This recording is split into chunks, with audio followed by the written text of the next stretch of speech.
I want to talk about a situation that I've seen in multiple HIE cases over the years, and it can completely blindside parents at times. In some of these cases, what can happen is the baby can be born discolored.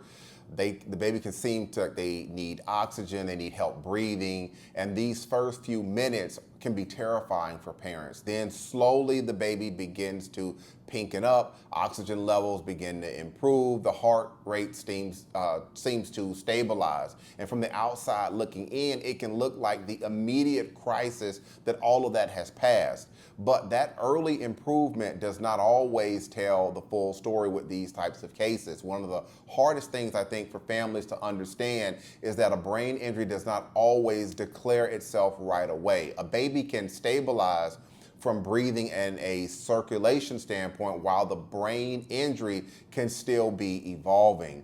There can be oftentimes a period after a hypoxic event where things can appear to be calmer. The baby may look more stable, but that does not mean that the brain has been unharmed. In some cases, hours or even days after, seizures can then begin. And these seizures can be signs of unusual brain activity and often will indicate an evolving brain injury. They are not the cause of the injury. They are the signal that something deeper has happened neurologically for the baby. And for parents, this is often a moment where things begin to shift. The focus moves from breathing support to neurological consults, EEG monitoring, and questions about what is happening inside their baby's brain. Not long after that, you may have MRIs or other types of scans which have been ordered. And MRI imaging is not going to always be done immediately after birth because certain injuries are easier to see once time has passed.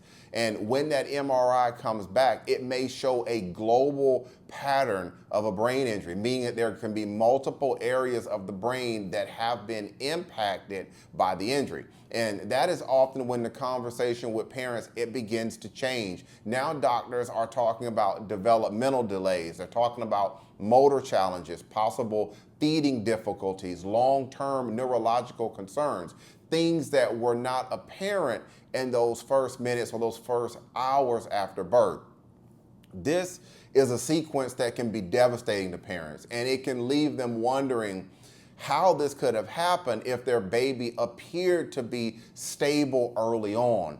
What's important for you to understand is that delayed symptoms do not mean that the injury happened later. In many cases, it can mean that the injury was already there and it continued to evolve after birth.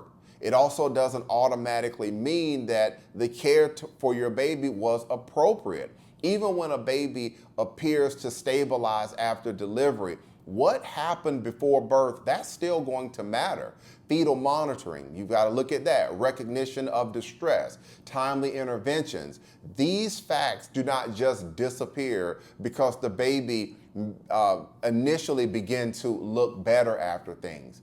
Every one of these cases has to be analyzed on its own facts because not every baby that's going to need or who will need oxygen at birth will go on and actually have seizures. And not every MRI will show the same pattern. And not every outcome is going to point to something negligent. But parents should not assume that early improvement, that means that there was no brain injury. This is one of the reasons I think that HIE cases are so complex and why families often feel like the story during the process, it can change. Again, I'm Marcus Boston. If you have any other questions about your baby's HIE brain injury at birth or a subsequent CP or cerebral palsy diagnosis from a medical legal standpoint, don't hesitate to reach out and contact me. You can find out more information about me in my profile. My information is there. If you're watching this video on certain apps, you can send me a DM and we could chat a little bit about your baby story, or you can just wait and watch the picture